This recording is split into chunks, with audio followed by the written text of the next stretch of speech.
Treatment எடுக்கலாமா வேண்டாமா நம்ம டிசைட் பண்ணிக்கலாம் அது அப்படின்னு சொன்னாங்க.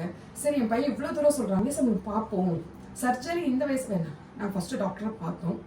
நிஜமாக சொல்கிறேன், ரொம்ப ரொம்ப சொல்கிறேன், எனக்கு வந்துட்டு இது வந்து ஒரு என்ன காட் கிஃப்ட் மாதிரி இருந்தது. ஏன்னா என் பையனுக்கு வந்து அந்த சர்ஜரி வேண்டாம் அந்த மைண்ட் செட்லேயே இருந்தோம். அதுவும் இந்த டாக்டர் சொன்னாங்க சர்ஜரி வந்து இந்த வயசுல இல்லாமல் எந்த வயசுலையுமே வேண்டாம், அந்த ஸ்பைனலில் கையே வைக்கக்கூடாது, இல்லை நோ மெடிசன் நோ சர்ஜரி எதுவுமே, நான் உங்கள் பையனை க்யூர் பண்ணி அனுப்புகிறேன் அப்படின்ற ஒரு ஃபுல் கான்ஃபிடென்ட் கொடுத்தாங்க. அவருடைய கொடுத்த அந்த பேச்சு வந்து எங்களுக்கு அப்பவே பாதி குணமான மாதிரி இருந்தது. அதுக்கப்புறம் ஒரு செக்ஷன் சொன்னாரு, அப்புறம் நீங்க கன்சல்ட் பண்ண நம்மளுக்கு டைமும் கொடுத்தாரு.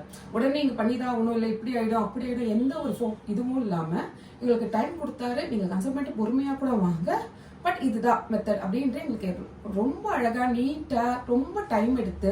சம்டைம்ஸ் டாக்டர்ஸ் கிட்ட போன வச்சுக்கோங்களேன், பேசுறது கூட மாட்டாங்க, ஒரு 5 to 10 minutes செகண்ட்ஸ் கூட பேச மாட்டாங்க. ஓகே இது அடுத்தடுத்து பார்ப்பாங்க. பட் எங்களுக்கு டைம் எடுத்து எவ்வளோ நிதானமா ஒரு ஃப்ரெண்ட்லியா எனக்கும் சரி என் பையனுக்கும் சரி அழகா எக்ஸ்பிளைன் பண்ணி என்ன ப்ராப்ளம் இருக்கு, இது எப்படி பண்ணலாம், ஆனால் நான் பார்த்துக்கிறேன் அப்படின்னு சொல்லி என் பையன் இன்னைக்கு நல்லா இருக்கான். ஒரு 80% 90% நல்லா இருக்கான்னா அதுக்கு அவர் தான் காரணம்.